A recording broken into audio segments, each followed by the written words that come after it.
mucoo kana mudate beeka dhugaa rabbii dubbachuuf ani jaalala irratti nama miidhame keessa nama tokkodha jechuudha. Mucaan kun baay'ee nama miidhamti keessaa ishee tokkodha. Namoonni tokko dhugaa dubbachuuf namaan hubatanii hiriyaa gantuu hiriyaa yartuu dhugaa rabbii isiniin jedha baay'ee tokko natti dhagame. Wallahi wanni isin keessa dabarsite of yaadadhe jechuudha. Ofii kun of yaadadhe wallahi garuu namni nama miidhe jaalala keessatti namni nama miidhe wallahi jireenyi isaa guutuudha ni miidhama. Haa ta'uuf haalladha waan hundu. Assalaamu alaykum wa rahmatullahi wa barakatuh. Akkam jirtu nagaa keessanii fayyaa keessanii isin jecha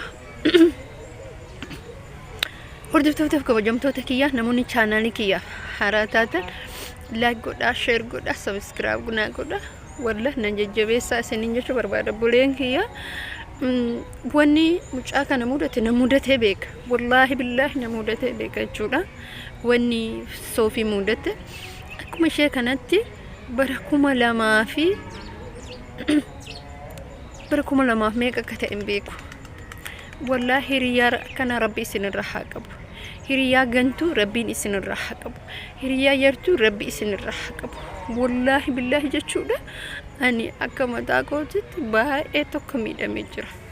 Ida ammaatti illee jireenyi baay'ee natti ulfaatee jira. Jireenyi kophaa jiraachuu dadhabaan jira. Maaliif yoo jettanii baay'ee ulfaata jireenyi kophaa. Wallahi ulfaata.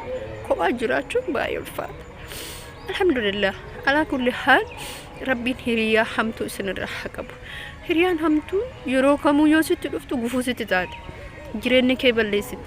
Jireenyi kee dukkaneessiti. Jireenyi kee ni bittinaa'a.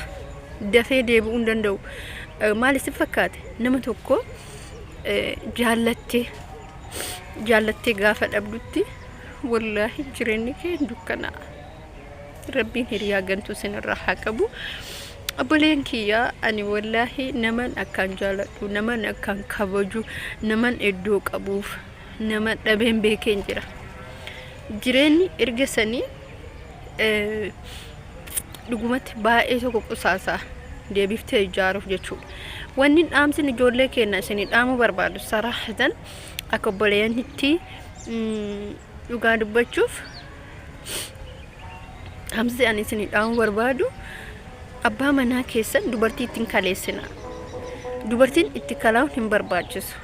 Garuu dhiifama mazmuuriin gara sirraa fagurraa natti dhageessisa. Akkas isin jechuu barbaada obboleeyyan kiyya jabaadha. Abbaa manaa keessan tuni hiriyaa tiyyaa tuni durbittii tiyyaa tuni maalii kiyyaan hin jiru. Maaliif yoo jettan namni gizee amma durbittiin hin jiru deebi'ee ammallee hiriyummaan hin jirtu. Abbaa manaa isheetii lakke hiriyaatiyaa lakke obboleetiitii amma obboleetii yalleen hafaa jira jechuudha. Yeroo ammaa kanatti wallahi amma obboleetii yalleen hafaa jira jechuudha. Wanni akkasii hafaa jira. Mucaan Soofii wajjin turte suni fakkiin isheen jedhamtu suni hiriyaa turte hiriyaa itti aantu turte si nyaatti. Yeroo ammaa hiriyaan si nyaatti hiriyaan siin taatu. Ani wanna namudate keessa yoo isin hime waa'ee ishee odoon taanetti isheenis garaa nama nyaatti. Ani kutaa tokkorraan qabe hanga kutaa 8tti mucaa wajjin baranna jechuudha. Jidduu nama nu jaalanne jidduu sangaltee jechuudha isheen jechuudha. Jidduu keenya galtee kaatee wanni isin raawwatte waan addaati. Wanni isin nurratti raawwatte wantoota jireenya si keessaan baane keessa namni tokko gaafa nama tokko jaalate keessattuu gaafa hiriyaan addaan si baatte madaa jireenya kee keessaa si keessaan baane keessaa isa tokkodha jechuudha. Wallahi billahi madaa jireenya kee keessaan baane keessaa isa tokkodha jechuudha. Kanaaf wallahi gaafa kaanii jireenya keenya keessa galte. Gaaf kana nuti nama bultii ijaaratu odoon ta'e nama wal jaalateedha. Nama akka wal jaalatu nama abdii walirraa qabnu gaaf kaanii kaatee gara biyyaatti dhufte isheen jechuudha. Yeroo gara biyyaatti dhuftu wantoota taane fuutee mucaa kanatti odeessuu eegalte. Mucaatti odeessuu nagaltee gaafa kaan odeessite kaatee ana dhugaa godhatte. Anattis dubbii biraa fiddi, mucaattis dubbii biraa fiddi. Gaaf kaanii ani jechuudha. Gaaf kaanii uma tokko hin dubbanne. Waa hundumaa dhugaa godheetan fudhee. Waa hundumaa dhugaa godhee fudhee gaafa waan hundaa dhugaa godhee fudhetti isheen maal gooti isinitti fakkaata? Adimaa gurraacha nutti goote. Adimaa gurraacha nutti goote bakka anis dhugama jedhee gaaf kaanii bakka hin taane seene. Bakka hin taane gaafa seenutti jireenyi kiyya baay'ee ulfaataa ture. Gammachuu waa hunda keessatti gammachuun qabdu. Ilaa ammaatti jireenyi kiyya baay'ee ulfaataadha jechuudha. Ilaa hadhaatti jireenya kophaa baay'ee ulfaataadha. Nama dubartiin keessattuu nama tokko hoon jaalatte malee yoo nama tokko jaaladhu malee nama jaaladhu san malee argadhu jettee immoo baay'ee ulfaataadha. Kanaaf obboleeyyan kiyya kunoo asin jira hadha isinin jechuun barbaada. Gaaf kaanii intalli kun ni kaatee yeroo kaatee jettutti immoo tuyyuu wantoota isin haasofte waan addaati. Ani ka'eetumaani dhugaa godhee fudhe jechuudha. Dhugaa godhee ka fudhadhe waa hundaa nan balleesse. Jaalala kennallee natu balleesse. Haasa'a kenna dura haasofne hundumaa ka'ee balleesse. Gaaf kaanii wanni dubbatamu hin jiru. Maaliif hoo jettanii namni tokko gaaf nama jaalate tokko dhabu waa hunduutti dukkanaa'a. Waa hunduutti dukkanaa'a. Dhugaa dubbachuuf baay'ee natti ulfaate ka'ee gargar baane. Gaafa isaan gargar baanu dhugaa rabbii dubbachuuf waa hundi sakatta'amuu dide. Cimaa dhufee akka durarraa gammachuun hin jiru. Akka durarraa nama jaallachuun ni ulfaata. Daftee immoo nama akka dura jaalatu sanitti hin deebitu jechuudha.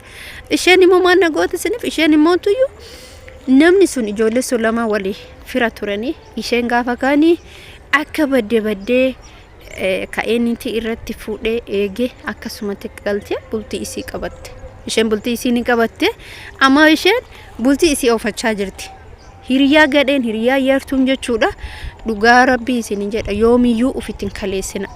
Keessattuu abbaa manaa kee keessattuu jaalallee keetitti hin kaleessin isinin jechuu barbaada. Kanaaf obboleeyyan kiyya kinoo akkuma agartan anillee bakka kanan jira. Bakka kana argitanii bakki kun baay'ee bareedaadha jechuudha. Hara gadi bayeetiin sammuun kiyya xiqqoo raahaa godha jedhee kanaaf waa'ee hiriyaa si barsiisuu barbaade. Waa'ee hiriyaa si barsiisuu irratti dhugaa rabbii dubbachuu fi hiriyaan dubartiin keessattuu badduun akka isheen jirtu. Badduun akka isheen jirtu.